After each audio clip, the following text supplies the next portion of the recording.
Function എന്ന ഒരു official function കണ്ടു. അഭിഷേക് ഇതെന്നാ നമ്മള് സ്ക്രീനിൽ കണ്ടത്? നമ്മള് എല്ലാവരെയും ഒന്നും കൂടെ ഒന്ന് പേടിപ്പിക്കാനുള്ള പ്ലാനാണ്. ആക്ച്വലി ഇവിടെ വന്നപ്പോ തൊട്ട് കുറെ പ്രേതപ്പാട്ടുകളാണ് നമ്മൾ ഇങ്ങനെ കേട്ടുകൊണ്ടിരുന്നത്. അപ്പൊ ഇതായിരുന്നു അതിന്റെ പുറകിലായിരുന്നു ഗുട്ടൻസ് അല്ലേ? അല്ല, ഞാനിത് എഴുതുമ്പോഴേ ഈ പാട്ടൊക്കെ കേട്ടോണ്ട് തന്നെ എഴുതിയത്. കാരണം കുറേ നാള് ട്രിവാൻഡ്രത്ത് താമസിച്ച സമയത്ത് ഞാൻ കേട്ടിട്ടുണ്ട് ഇങ്ങനെ ഒരു വളവിനെ പറ്റി, സുമതി വളവ്. അന്ന് ഒരു തവണ അവിടെ പോകാനുള്ളൊരു ഭാഗ്യം ഉണ്ടായി. അതിനുശേഷം ഒരു 5 ദിവസം മുന്നേ ഈ സിനിമയിൽ വർക്ക് ചെയ്യുന്ന കുറച്ച് ആളുകളുമായി വീണ്ടും രാത്രി 12 മണിക്ക് ആ വളവിൽ പോകാനുള്ളൊരു ഭാഗ്യം എനിക്ക് കിട്ടി. അടിക്കണ്ട, അതിനേക്കാൾ അടിച്ച് നെഞ്ചിടിച്ചിട്ട് ഞങ്ങൾ പോയത്.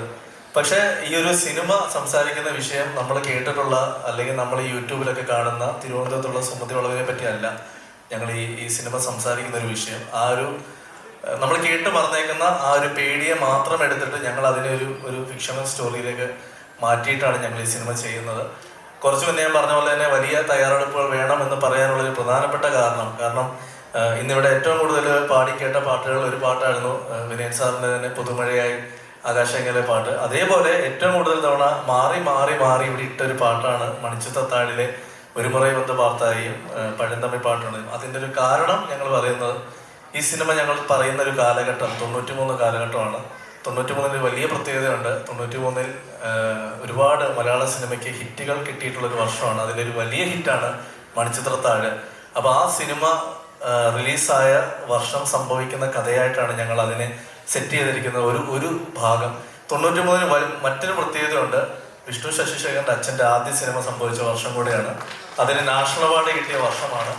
അപ്പം ഇതെല്ലാം കൂടെ എഴുതി ഒത്തു വന്നപ്പോൾ ബ്രിട്ടീഷുകാരെയും 18-ാം നൂറ്റാണ്ടും ഒക്കെ അതിനകത്ത് കയറ്റി മുന്നോട്ട് കൊണ്ടുപോയപ്പോൾ വലിയ കുഴപ്പമില്ലാത്തൊരു കഥയായി അത് മാറി.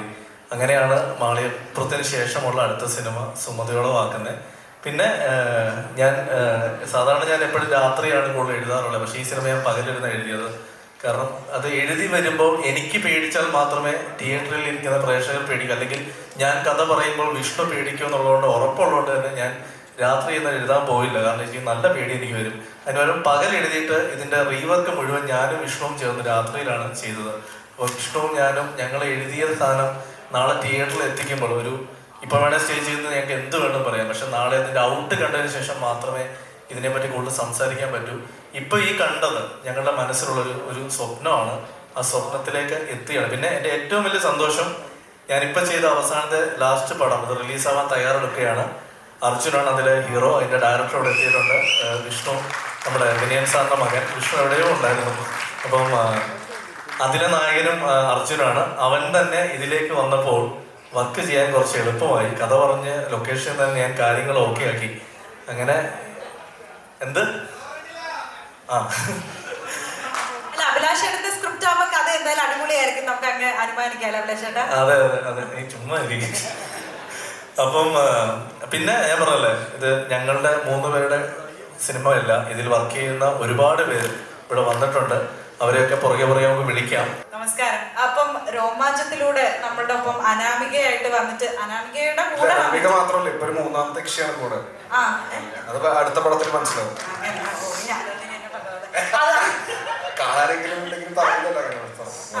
അതിനുശേഷം പിന്നെ നമ്മുടെ ചാത്തന്റെ ഒപ്പം വന്ന് നമ്മളെ വീണ്ടും പേടിപ്പിച്ചു. ഇതിപ്പോ എന്താണ് ചേട്ടാ, സുമതി വളവില് സുമതിക്കൊപ്പം വന്നിട്ട് പേടിപ്പിക്കാനാണോ ചേട്ടന്റെ പ്ലാൻ? കഥ കഥ പറഞ്ഞിട്ടില്ല എന്നല്ലേ? അല്ല, എനിക്ക് സത്യം പറഞ്ഞാൽ കഥയൊക്കെ അറിയാം. 2018 കാറിന്റെ അകത്ത് വെച്ചാണ് കഥ ആദ്യം കേൾക്കണം ഞാൻ. കഥ കേൾക്കണ വേറെ ഒന്നും ചെയ്യണ. അതായത് ഞാൻ എൻ്റെ ജീവിതത്തിൽ ആദ്യമായി അർജുനോട് കഥ പറയുന്നത് നല്ല മഴയത്ത് ഒരു വണ്ടിക്കകത്ത് ഇറങ്ങിയിട്ടാണ്. അർജുന കാർ വാഷ് ഉണ്ടായിട്ടാണെന്ന് പറയുന്നത്. അന്ന് ഈ കഥ കേട്ടപ്പോൾ എൻ്റെ അടുത്ത് ആദ്യം പറഞ്ഞു, ചേട്ടാ എനിക്ക് ഇഷ്ടപ്പെട്ടു, ഞാൻ ചെയ്യട്ടെ എന്ന് ചോദിച്ചു. പിന്നെ എന്നെ വിളിച്ചില്ല ഒരു 1.5 വർഷത്തോളം. അല്ല, അതിന്റെ കാരണം മറ്റൊന്നുമല്ല, എല്ലാത്തിനും അതിന്റെ സമയമുണ്ടെന്ന് പറയും. കാരണം അന്ന് തുറന്നു പറയാം, അന്ന് ആ സിനിമയുമായിട്ട് ഞങ്ങൾ മുന്നോട്ട് പോയപ്പോൾ ആദ്യമേ തന്നെ ഞാൻ പറഞ്ഞ പോലെ തന്നെ ഒരു വലിയ മുതൽ മുടക്കുണ്ട്. അന്ന് അർജുൻ തുടങ്ങിയ സമയമാണ്.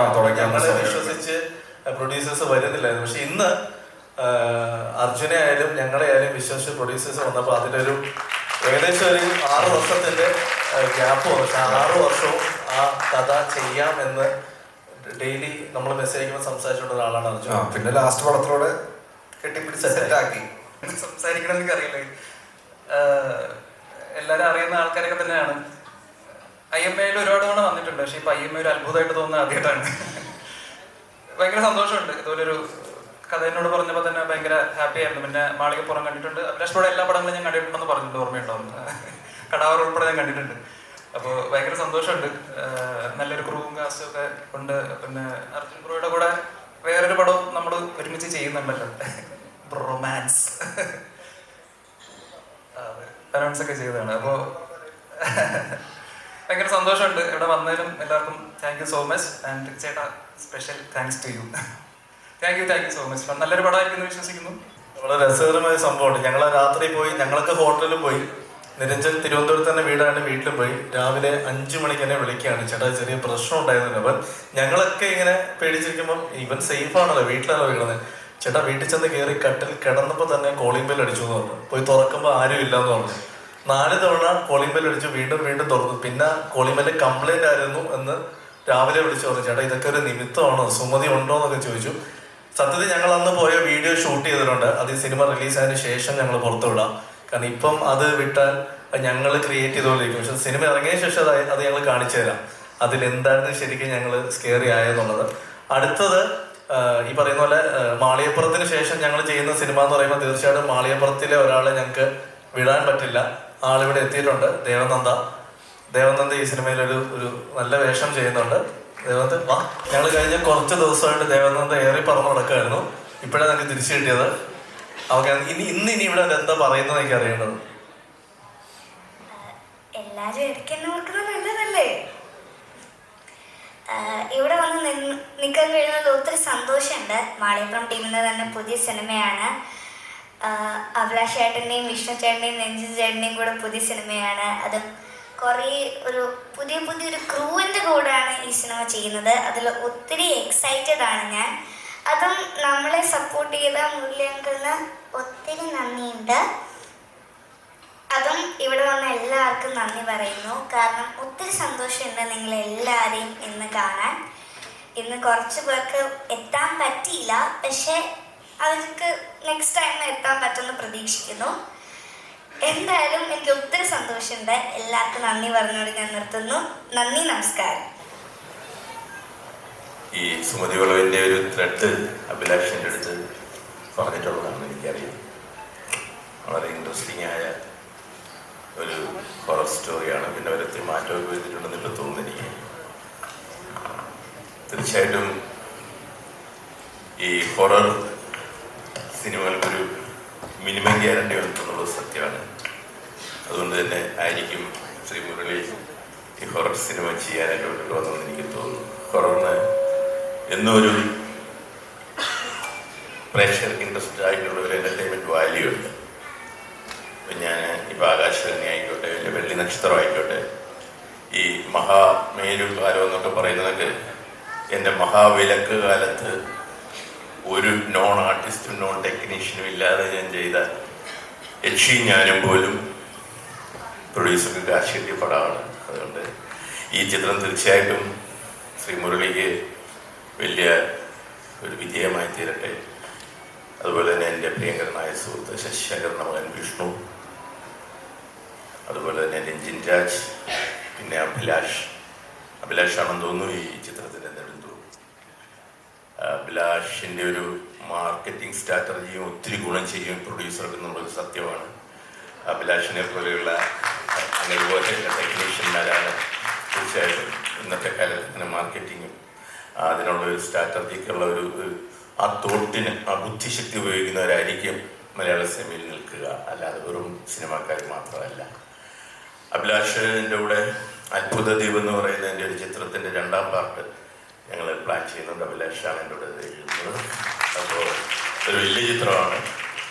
അങ്ങനെയാണ് ഞങ്ങളത് പ്ലാൻ ചെയ്യുന്നത്. അതിനകത്ത് ഉണ്ണി മുകുന്ദനും കാണും.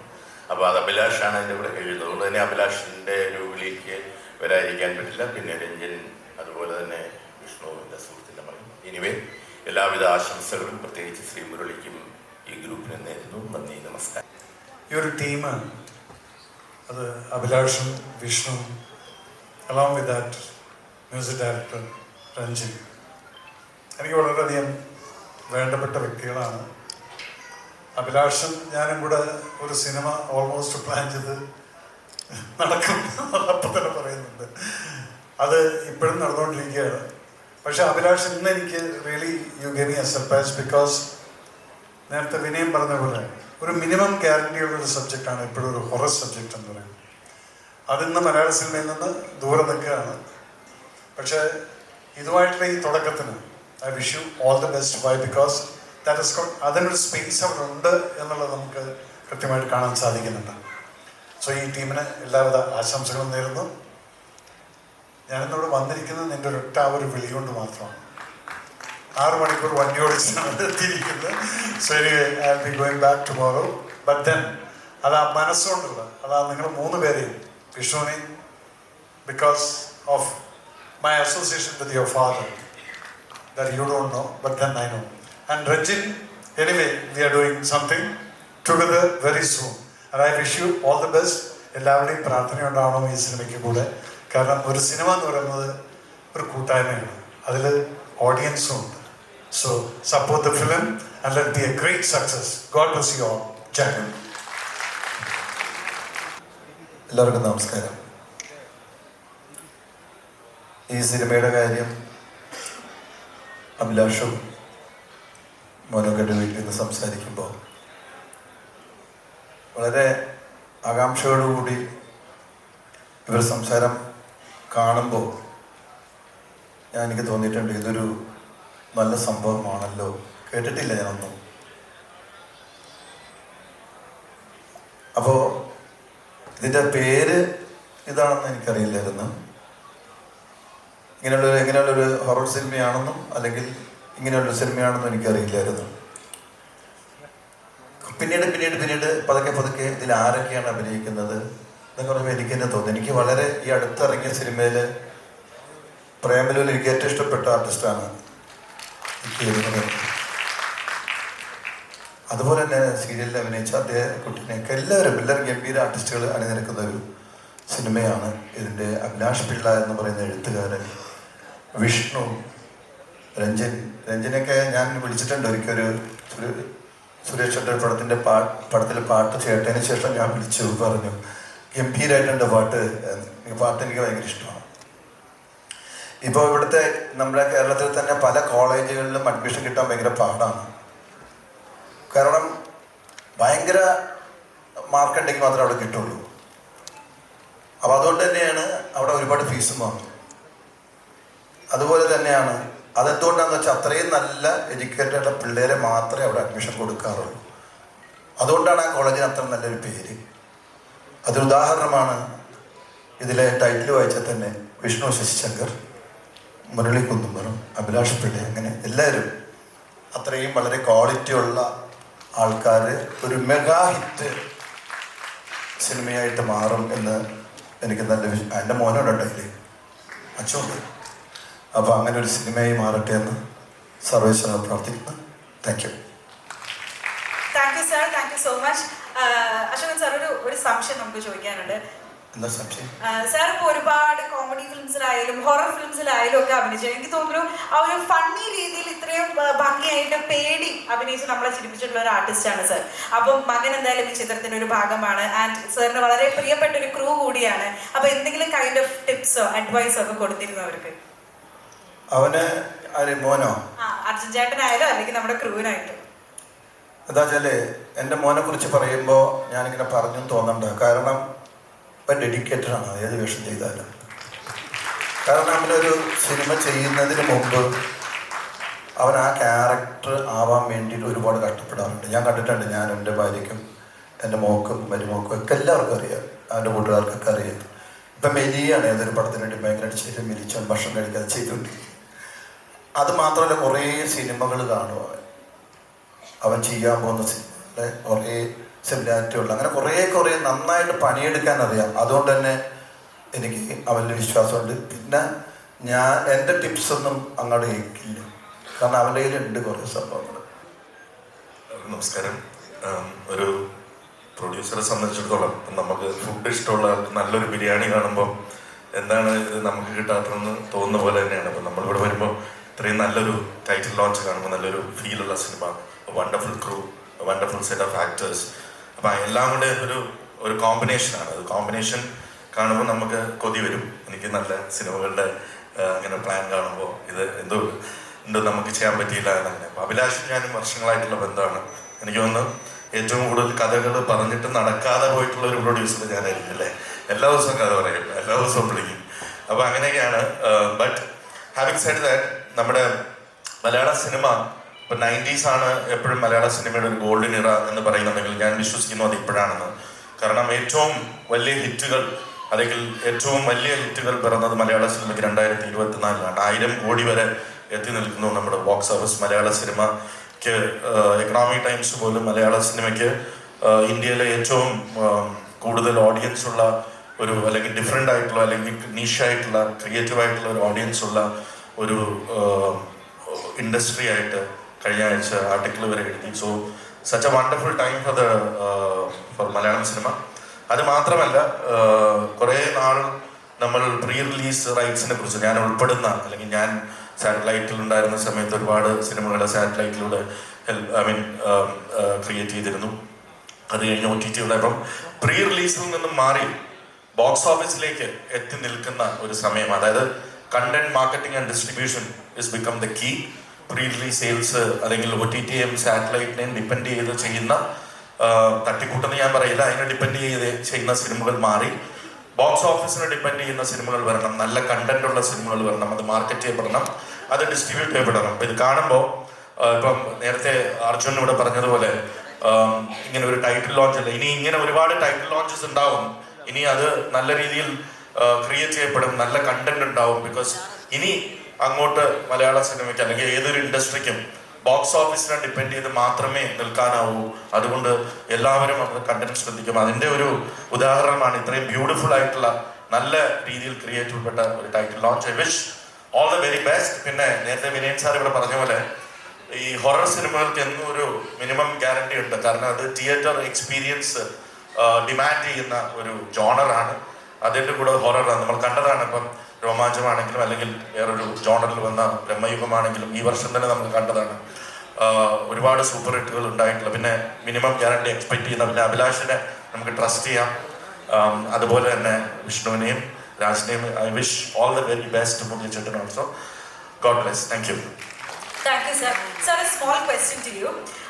സോ ഇവിടെ അഭിചേട്ടൻ കുറെ കഥകൾ പറഞ്ഞു എന്ന് പറഞ്ഞിട്ടുണ്ടായിരുന്നല്ലോ. അപ്പം വെറൈറ്റി തേടി പോകുന്ന സർ, ഇതിൽ നിന്ന് ഏത് കഥ ചൂസ് ചെയ്തിട്ടാണ് ഇനി നമ്മുടെ മുന്നിലേക്ക്? അല്ല, ഞാൻ പറഞ്ഞ അത് പല പല കാരണങ്ങൾ കൊണ്ട്. അഭിലാഷ് ആദ്യമായിട്ട് പറഞ്ഞ കഥ തന്നെ അത് പല പല കാരണങ്ങൾ കൊണ്ടാണ് നടക്കാൻ. ചിലപ്പോൾ അതിൽ അതിന്റെ കോസ്റ്റ് ഒത്തു വന്നിട്ടില്ല, അതിന്റെ കാസ്റ്റ് ഒത്തു വന്നിട്ടുണ്ടാവില്ല. അങ്ങനെ ചെറിയ ചെറിയ കാരണങ്ങൾ കൊണ്ട് പിന്നെ ചെയ്യാം. അങ്ങനെ അഭിലാഷ് വേറെ കഥകളിലേക്ക് പോകുന്നു, അത് ശരിയാവുന്നു. അതൊരു ആ മിക്സ് ശരിയാവാത്തതിൻ്റെയാണ്. അത് ഉടനെ ഉണ്ടാവും. ഞങ്ങൾ അത്രയും കഥകൾ ഡിസ്കസ് ചെയ്തിട്ടുണ്ട് അല്ലേ ഈ വർഷം തന്നെ. Okay, God bless. Thank U. ഇവിടെ വന്നപ്പോൾ നമ്മൾ ഏറ്റവും കൂടുതൽ കണ്ട ഒരു സെന്റൻസ്, ഏറ്റവും കൂടുതൽ ആഘോഷിക്കപ്പെട്ട ഒരു സെന്റൻസ് എന്ന് പറയുന്നത് from the makers of Malikappuram എന്നുള്ളതാണ്. മാളികപ്പുറം എന്താണ്, ഇവിടുത്തെ തിയേറ്റേഴ്സിൽ അതുണ്ടാക്കിയ ഓണം എന്താണ് എന്നുള്ളത് നമ്മൾ മലയാളികൾ എല്ലാവരും കണ്ടതാണ്. പക്ഷെ മലയാളത്തിൽ മാത്രമല്ല, ഒരുപാട് അഭിമാനത്തോടെ ഒരു മലയാളി എന്നുള്ള രീതിയിൽ ഞാൻ അവിടെ ആന്ധ്രാപ്രദേശിൽ ഇരുന്നിട്ടും ഇത് ഒരുപാട് ആഘോഷിച്ചിട്ടുണ്ട്. അതൊരു ചെറിയ കാര്യമല്ല. ഇവിടെ ഉണ്ടായിരുന്ന അതേ സെൻസേഷനായിരുന്നു ഇത് അവിടെയും. ഞാനിപ്പോൾ കൂടുതൽ തെലുങ്ക് സിനിമകളാണ് ചെയ്യുന്നത്. എൻ്റെ ഏറ്റവും ആദ്യത്തെ തെലുങ്ക് സിനിമ അല്ലു അർജുൻ ഗാരു പ്രൊഡ്യൂസ് ചെയ്ത അവരുടെ ഓൺ ബാനറായ ഗീത ആർട്സ് ആണ് അവിടെ മാളികപ്പുറം റിലീസ് ചെയ്തത് തന്നെ. അത്രയും വലിയൊരു റിലീസായിരുന്നു, അത്രയും വലിയൊരു സെൻസേഷനായിരുന്നു. ബിപിൻ ബ്രോ പറഞ്ഞു, നിനക്ക് എവിടെ നിന്നാണ് ഇത്രയും മാത്രം കഥ എന്ന് ചോദിച്ചത്.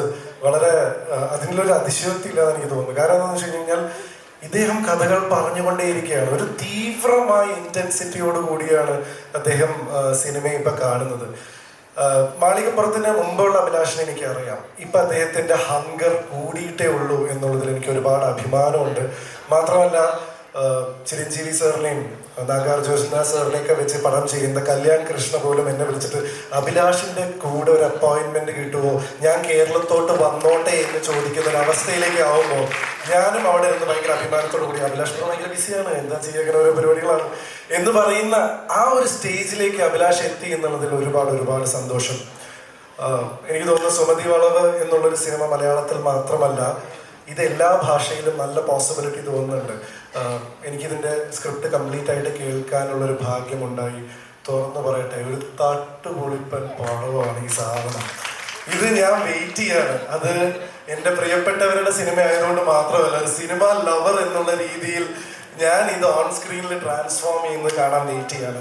വിജയ് ചേട്ടനെ പോലെ ഇത്രയും എക്സ്പീരിയൻസ്ഡ് ആയിട്ടുള്ള ഒരു പ്രൊഡ്യൂസർ പറഞ്ഞു അദ്ദേഹത്തിന് ഈ പാക്കേജ് കണ്ടപ്പോൾ കൊതിയായിരുന്നു. കൊതിയാവാതിരിക്കാൻ പറ്റില്ല. അങ്ങനത്തെ ഒരു എലമെന്റ് ആണ് ഇവര് അണിയറയിൽ ഇവര് ഫോം ചെയ്തുകൊണ്ടിരിക്കുന്നത്. ഞാൻ വെറുതെ സൂചിപ്പിച്ചു ഈ കഥ കഴിഞ്ഞപ്പോൾ, അഭിലാഷ് ബ്രോ ഇതിൽ തെലുങ്കിൽ നല്ല പോസിബിലിറ്റി ഉണ്ട്, ഓൾറെഡി നമുക്ക് ഗീതാർട്സ് ആയിട്ട് ഒരു ബന്ധമുണ്ട് എന്ന് പറഞ്ഞു. പിന്നെ നോക്കുമ്പോൾ പ്രേമലൂരിൽ എല്ലാവരും ഇതിനകത്തുണ്ട്. പിന്നെ അഭിലാഷ് ബ്രോ ഒരു വേറെ ലെവലാണ്. മാർക്കറ്റിംഗ് എന്ന് പറഞ്ഞു കഴിഞ്ഞാൽ ഇദ്ദേഹത്തിനെ കണ്ടു പഠിക്കണം എന്നാണ് എനിക്ക് തോന്നുന്നത്. He is going in the right direction. I am very very happy. And എനിക്ക് ഫീൽ ചെയ്യുന്ന ഗോപിക ഒരുപാട് ലക്കിയാണ്. കാരണം ഇത്രയും മനോഹരമായ സിനിമയിൽ ഇത്രയും പെർഫോം ചെയ്യാനുള്ള ഒരു കഥാപാത്രം, അതും നായികയായിട്ട് ഇതിൽ ലോഞ്ച് ചെയ്യുക എന്ന് പറഞ്ഞു കഴിഞ്ഞാൽ ചെറിയ കാര്യമല്ല. I always felt that she deserves it എന്നുള്ളതാണ്. കാരണം സാന്ത്വനം കഴിഞ്ഞ് എന്ത് ചെയ്യണമെന്നുള്ള കൺഫ്യൂഷനിലായിരുന്നു പാവം. ഒരുപാട് സീരിയലുകൾ ഇങ്ങനെ വന്നുകൊണ്ടേ ഇരുന്നിരുന്നു, വളരെ പ്രോമിനൻ്റ് ആയിട്ടുള്ള. എനിക്ക് എപ്പോഴും ലൈഫിൽ തോന്നിയിട്ടുള്ള നമുക്ക് ഏറ്റവും ഡിഫിക്കൽട്ട് നല്ല സാധനങ്ങൾ വരുമ്പോൾ നോ പറയാനുള്ള ആ ഒരു ബോൾഡ്നെസ് ആണ്. And she took that. സീരിയലുകളാണെങ്കിലും വെബ് സീരീസ്, സിനിമാ ചർച്ചകൾ വരെ വന്നിരുന്നു. Something is waiting for me എന്നുള്ള വളരെ സ്ട്രോങ് ആയിട്ടുള്ളൊരു വിശ്വാസം ഗോപികയിലുണ്ടായിരുന്നു. And I think she deserves this and that wait was worth. And Abhilash bro ഇങ്ങനൊരു സംഭവം പറഞ്ഞപ്പോൾ എനിക്ക് തോന്നി ഇത്രയും റിസ്ക് എടുത്തൊക്കെ വളരെ നന്നായി എന്നുള്ളത് ഒരു വലിയ റെസ്പോൺസിബിലിറ്റി കൂടിയാണ്. ഐ ആം ഓൾസോ വെയിറ്റിംഗ് എത്ര മനോഹരമായിട്ടാണ് ആ ഒരു കഥാപാത്രത്തെ പെർഫോം ചെയ്യുന്നത് എന്ന് കാണാൻ വേണ്ടിയിട്ട്. ഒരു ചെറിയ രസകരമായിട്ടുള്ളൊരു സംഭവം ഉണ്ടായത് എന്താണെന്ന് വെച്ച് കഴിഞ്ഞാൽ, വിഷ്ണു ബ്രോനെ കാണാൻ വേണ്ടി ഞങ്ങൾ രണ്ടുപേരും കൂടി പോകുമ്പോൾ, പൊതുവേ ഗോപിക്ക് ഭയങ്കര ടെൻഷനുള്ള ആളാണ്. നിങ്ങൾ ഈ കാണുന്ന സാന്ത്വനത്തിൽ കാണുന്ന അങ്ങനെ ഒരു ആളെ അല്ല. ക്രൗഡിനെ പേടിയാണ്, മീഡിയനെ പേടിയാണ്, ക്യാമറ പേടിയാണ്, സംസാരിക്കാൻ പേടിയാണ്, തുടങ്ങിയ എല്ലാ പേടികളും ഉള്ള ഒരാളാണ്. അങ്ങനെ ഒരു വ്യക്തിയാണ്. ഇപ്പൊ വിഷ്ണു ബ്രോനെ കാണാൻ പോകുമ്പോൾ എൻ്റെ അടുത്ത് വണ്ടിയിൽ പോകുമ്പോൾ അങ്ങനെ ചോദിച്ചു, അവിടെ ചെന്നിട്ട് എന്താ ഉണ്ടാവുക? ഞാൻ പറഞ്ഞൊരു സംവിധായകനല്ലേ കാണാൻ പോകുന്നത്. സ്വാഭാവികമായിട്ടും സംവിധായകൻ അതിലൊരു സീൻ അഭിനയിച്ച് കാണിക്കാൻ പറയും. ആണോ? അപ്പോൾ എനിക്ക് അഭിനയിച്ചോട്ടെ. അഭിനയിക്കാം, എന്നാലും പേടി. ഞാൻ ചോദിച്ചു, ചിലപ്പോൾ തന്നെ അടുത്ത് ചോദ്യങ്ങൾ ചോദിക്കാം, ചിലപ്പോൾ ഒരു ഓഡിഷൻ വെച്ചേക്കാം, ചിലപ്പോൾ ഒന്നും മിണ്ടില്ല, തന്നെ ഒബ്സർവ് ചെയ്തിട്ട് തിരിച്ചു പോക്കോളാൻ പറയും. എന്തുണ്ടാകും? അപ്പോൾ അത്രയും പേടിയോട് കൂടിയിട്ട് ഞങ്ങൾ പോകുന്നൊരു വില്ലയിലാണ്. അവിടെ അസിസ്റ്റന്റ് ഡയറക്ടേഴ്സ് ഉണ്ട്, വിഷ്ണു ബ്രോ ഉണ്ട്, അഭിലാഷ് ബ്രോ ഉണ്ട്, എല്ലാവരും ഇട്ട് കഴിഞ്ഞിട്ട് അഭിലാഷ് ബ്രോ ആദ്യം അവളുടെ അടുത്ത് ചോദിക്കുന്നത്, യുനോ കാർഡ്സ് കളിക്കാൻ അറിയോ? അപ്പോൾ അവൾ എൻ്റെ അടുത്ത് മുഖത്തേക്ക് വയ്ക്കും. ഞാൻ പറഞ്ഞു, അല്ല അറിയില്ല. അഭിലാഷ് ബ്രോ വളരെ ക്ഷമയോടുകൂടി അവൾക്ക് യൂനോ കാർഡ് കളിക്കാൻ പഠിപ്പിച്ചു കൊടുത്തു. അസിസ്റ്റന്റ് ഡയറക്ടേഴ്സും വിഷ്ണു ബ്രോയും എല്ലാവരും കൂടി ഇരുന്ന് യൂനോ കളിച്ചു. അതിൽ അവൾ ജയിച്ചു. എന്നിട്ട് വിഷ്ണു പോയിട്ട് അഭിലാഷിനോട് പറഞ്ഞു, ഇവള് നമുക്കൊരു വെല്ലുവിളിയാവുന്ന തോന്നി, ഇത്രയും കാലം ഞാനായിരുന്നു ജയിച്ചിരുന്നത്. എനിക്ക് മനസ്സിലായൊരു കാര്യം എന്താണെന്ന് വെച്ച് കഴിഞ്ഞാൽ, അത്രയും റിലാക്സ്ഡ് ആയിട്ട് സൂപ്പർ കൂൾ ആയിട്ടുള്ള ഒരു ടീമിന്റെ കൂടെയാണ് ഞങ്ങൾ വർക്ക് ചെയ്യാൻ പോകുന്നത്. ഇതിന്റെ ഒക്കെ ഇടയിലും ഈ പ്രോഗ്രാമിന്റെ ഓർഗനൈസിങ്ങും പരിപാടികളൊക്കെ പുള്ളി ഓരോ യൂനോ കാർഡ് കളിക്കുമ്പോഴും ഇതിന്റെ പരിപാടികൾ, അതിന്റെ സംഭവങ്ങളൊക്കെ കോർഡിനേറ്റ് ചെയ്യുന്നുണ്ട്. എനിക്ക് തോന്നുന്നത് ഈ തട്ടുപൊളിപ്പൻ സ്ക്രിപ്റ്റ് പോലെ തന്നെ ഇതിന്റെ ഷൂട്ടിങ്ങും ഒരു തട്ടുപൊളിപ്പൻ പരിപാടി തന്നെയായിരിക്കും. എന്തായാലും ഗംഭീരമാവട്ടെ. മുരളിച്ചേട്ടനെ പോലെ ഒരു ഗംഭീര പ്രൊഡ്യൂസറെയും കൂടി കിട്ടിയ സ്ഥിതിക്ക് ഇനി ഒന്നും നോക്കാനില്ല. സോ സുമതി വളവ് എന്ന് പറയുന്ന ഈ ഒരു സംഭവം, എല്ലാവരും ഹൊറർ കോമഡിയെ കുറിച്ച് പറഞ്ഞു. കുറച്ച് കാലം മുമ്പ് ഞാൻ ചെയ്യുന്ന പ്രേതം ഒരു ഹൊറർ കോമഡി ആയിരുന്നു. അത് കുട്ടികളിൽ എത്ര ഇമ്പാക്ട് ഉണ്ടാക്കിയെന്ന് എനിക്കറിയാം. സോ എല്ലാം കൊണ്ടും ഇപ്പൊ സംഭവം കറക്റ്റാണ്. നിങ്ങൾ നരേറ്റ് ചെയ്ത സാധനം അതേപോലെ ഷൂട്ട് ചെയ്ത് വെച്ചാൽ മാത്രം മതി നമുക്ക് അവസാനം പിന്നെ ഇതേ ഹോളിൽ തന്നെ സക്സസ് മീറ്റിന് കാണാം എന്നുള്ള പ്രതീക്ഷയോടുകൂടി ഓൾ ദി ബെസ്റ്റ്. എല്ലാവർക്കും നമസ്കാരം. ഒത്തിരി സന്തോഷമുണ്ട് ഇങ്ങനെ ഒരു ഇവന്റിന് പങ്കെടുക്കാൻ സാധിച്ചതിൽ. ഞാനും ഇതുപോലൊരു വളവിലാണ് അഭിലാഷേട്ടനെ പരിചയപ്പെട്ടത്. 10ാം വളവ് എന്ന് പറഞ്ഞ സിനിമ. പപ്പേട്ടനായിരുന്നു എൻ്റെ ഡയറക്ടർ. അതിൽ വിഷ്ണു വർക്ക് ചെയ്തിട്ടുള്ള ആളാണ്. അപ്പം അവിടുന്ന് മുതലേ ഇവരുടെ ഓരോരോ ഇനി ചെയ്യാൻ പോകുന്ന പല കഥകളും കേട്ടിട്ടുള്ള ആളാണ്, മാളികപ്പുറം ഉൾപ്പെടെ. അപ്പോൾ ഒത്തിരി സന്തോഷം. ഇതും നല്ലൊരു വിജയമായി തീരട്ടെ. അഭിലാഷേട്ടനും വിഷ്ണുവിനും രഞ്ജിൻ ആൻഡ് അർജുൻ എല്ലാവർക്കും all the best. Thank you. Hello, ഞാൻ എന്തായാലും മാളികപ്പുറം ടീമിൻ്റെ ഉള്ളിൽ തന്നെ ഉള്ളതാണ്. അപ്പം എൻ്റെ സ്വന്തം ടീമാണ് മാളികപ്പുറം. അപ്പോൾ അവരുടെ അടുത്തൊരു പടം എന്ന് പറഞ്ഞാൽ എനിക്ക് ഭയങ്കര സന്തോഷമാണ്. അപ്പോൾ മാളികപ്പുറം എൻ്റെ സ്വന്തം ഫാമിലി പോലെയാണ് എനിക്ക്. അപ്പോൾ അവരുടെ അടുത്ത മൂവിയും അതേപോലെ അല്ല അതിൽ മുകളിൽ ഹിറ്റാവട്ടെ എന്ന് ഈശ്വരനോട് ഞാൻ പ്രാർത്ഥിക്കുന്നു. എല്ലാം അടിപൊളിയാവട്ടെ. എല്ലാവർക്കും നമസ്കാരം.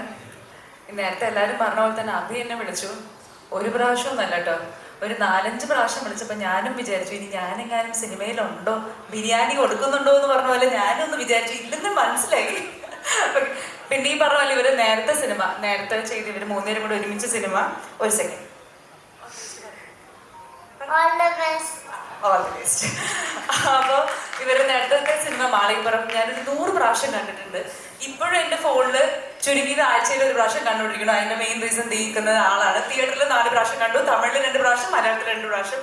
അപ്പൊ ഈ ഒരു സിനിമയും ഗംഭീര ഹിറ്റ് ആവട്ടെ. സന്തോഷമായിട്ടുണ്ട്. സന്തോഷമായിട്ടുണ്ട് കേട്ടോ. അപ്പൊ ഞങ്ങൾക്ക് എല്ലാവർക്കും സന്തോഷമായിട്ടുണ്ട്. മുരളി ചേട്ടാ, അഭി, വിഷ്ണു, രഞ്ജൻ, അർജുൻ, എല്ലാവർക്കും എൻ്റെ കാസ്റ്റിംഗ് ക്രൂവിന് ഓൾ ദി വെരി ബെസ്റ്റ്. എന്താ പറയണേ, അടുത്തത് ഇവിടെ വന്ന് നിൽക്കുന്നത് ഈ പടത്തിന്റെ ഓഡിയോ ലോഞ്ചിലും തുടർന്ന് അതിന്റെ ഗ്രാൻഡ് സക്സസ് മെഗാ ഹിറ്റ് ആയിട്ട് ഒരു 100 crore ക്ലബിൽ കയറി കഴിയുമ്പോൾ വന്ന് നിൽക്കാൻ പറ്റട്ടെ എന്ന് ഞാൻ പ്രാർത്ഥിക്കുകയാണ്. എല്ലാവർക്കും all the very best. Thank you. സ്റ്റേജിലേക്ക് വിളിച്ചത് ഭയങ്കര അൺഎക്സ്പെക്റ്റഡ് ആയിപ്പോയി. അഭിലാഷ് ചേട്ടൻ്റെ കോള് പോലെ തന്നെയായിരുന്നു. ഞാൻ പിന്നെ എനിക്ക് ഈ ടീമുമായിട്ട് നേരിട്ട് ബന്ധമില്ല, എനിക്ക് പരിചയമുള്ളത് അഭിലാഷ് ചേട്ടനുമായിട്ടാണ്. അഭിലാഷ് ചേട്ടനെ ഈ പറഞ്ഞതുപോലെ ഞാനൊരു ഷോയില് എനിക്കൊന്ന് 10ാം വളവിൻ്റെ ഒരു പ്രൊമോഷന് വേണ്ടിയിട്ടാണ് നമ്മളൊരു ഷോയിൽ വെച്ച് പരിചയപ്പെടുന്നത്. അതിനുശേഷം സുരേഷ് ഗോപി സാറിൻ്റെ മോളുടെ കല്യാണത്തിന് വേണ്ടി നമ്മളൊന്നുകൂടെ ഓർമ്മ പുതുക്കി. ആ ഓർമ്മയുടെ പുറത്താണ് ശരിക്കും ആനന്ദ് ശ്രീബാല എന്ന് പറയുന്ന പടത്തിൽ എനിക്കൊരു ചാൻസ് ഇങ്ങനെ പറഞ്ഞിട്ടുണ്ടായിരുന്നു. പക്ഷേ കോമഡി എന്താണെന്ന് വെച്ചാൽ അന്ന് ഞാൻ ഈ പരിസര പ്രദേശത്തൊന്നും ഇല്ലായിരുന്നു, ഞാൻ നാട് വിട്ടു പോയിരുന്നു, വേറെ സ്ഥലത്തായിരുന്നു. അതുകൊണ്ട് അത് നടന്നില്ല. പക്ഷേ അടുത്ത സിനിമയുടെ ടൈറ്റിൽ ലോഞ്ച് ആയപ്പോൾ ഇപ്പോൾ ശിവദ ചേച്ചി പറഞ്ഞതുപോലെ ബിരിയാണി എങ്ങാനും കൊടുത്താലോ എന്നറിയാൻ വേണ്ടിയിട്ടാണ് ഞാനും വന്നത്.